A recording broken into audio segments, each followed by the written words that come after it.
mahilig ka sa gulay, sobrang mo talagang maa-appreciate ito. Hindi ito kailangan lutuin, kaya napakadali lang. Nilinis ko muna itong mga gulay sa asin. Medyo may kamahalan ng ibang gulay pero super worth it naman pag gumawa ka nito. Actually, dahil may kalakihan itong mga gulay na nabili ko, ang ginamit ko dito ay tigka kalahati lang. Maaari kayong bumili ng mga mas maliliit para mas makamura. Tapos, isa-isa ko itong hiniwa ng pa-julienne cut o pahaba. Nauna ko nang hiniwa ang labanos, tapos ito namang carrot. Next naman itong cucumber. Nag-iwan ako ng konting balat nito para mas malutong. Tapos po pwede rin naman tanggalin nyo ang pinakabuto. Ganon din naman itong ampalaya. Kalahating piraso lang nito ang ginamit ko. Actually, lahat naman ng mga gulay dito ay tigka kalahating piraso lang ang ginamit ko. Tinanggalan ko lang ng buto, tapos hiniwa ko ng pahaba.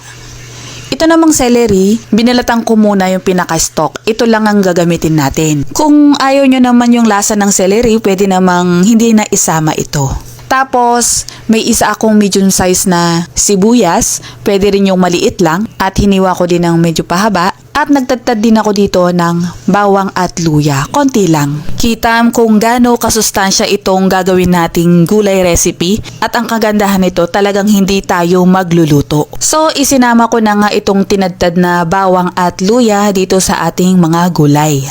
Tapos, tinimplahan ko na ito ng suka, asukal, asin, at saka paminta. Yan lang talaga yung panimpla na ginamit ko. Tapos nilamas-lamas ko ito. Mas mainam kung medyo pipigain para lumabas yung pinakakatas. Yung katas nito ay hindi rin naman itatapon, masasama rin talaga dito. Ayan, kung makikita ninyo, makulay yung katas niya. Tapos, nilagyan ko ito ng cling wrap. Ilalagay ito sa refrigerator for about 30 minutes o hanggang kinabukasan pwede ito. Na-share ko na to dati, hindi ko lang alam kung meron nang nakagawa sa inyo, pero promise, masarap talaga siya. The best ito ipang partner sa pritong isda o kaya naman mga inihaw na isda, baboy, manok, yan. At pantanggal talaga ito ng umay pag kumain kayo ng mga lechon o kaya yung mga matataba at mamantikaing mga pagkain. Ang sarap nito dahil fresh ang gulay at napakalulutong. Huwag kayong mag-alala dito sa ampalaya dahil natatanggal talaga yung pait niya. Nahahalo sa katas at hindi mo talaga mararamdaman ng pait. Napakalutong at napakasarap.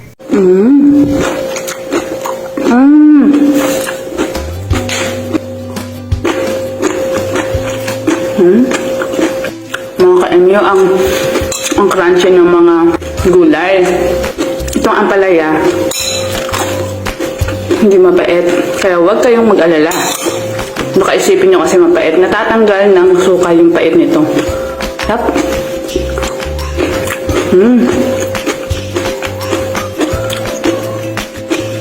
So, I hope nagustuhan po ninyo ang gulay recipe natin for today na sobrang dali lang pero masustansya. Kayo mga mi, gagawa ba kayo nito? Sige na! Ensaladang gulay na napakasustansya.